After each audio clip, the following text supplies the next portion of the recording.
Salwa, kamu tahu nggak kenapa kamu aku bawa kemari? Kamu mau itu ya? Hari ini kita belajar untuk memahami rasa dan aroma. Ditemani dengan secangkir kopi untuk menikmati ceria di pagi hari. Coba diminum.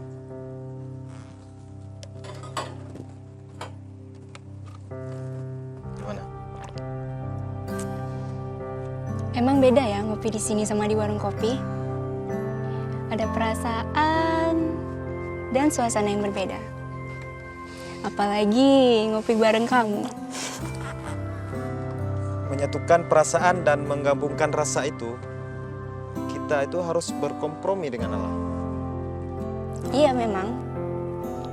Perasaanku mulai tumbuh seiring bertumbuhnya aroma dan rasa. Oh ya, kemarin aku ada sempat melihat jika kamu tidak menemukan jawaban, maka kamu kembali ke manuskrip kuno. Itu maksudnya apa ya? Oh, itu yang di buku catatan. Itu pesan rahasia dari orang tua Salwa. Tapi sayangnya, kami itu tidak dipertemukan dalam satu rasa. Ama tidak bisa membaca, sedangkan Salwa tidak bisa mengenal aroma dan rasa.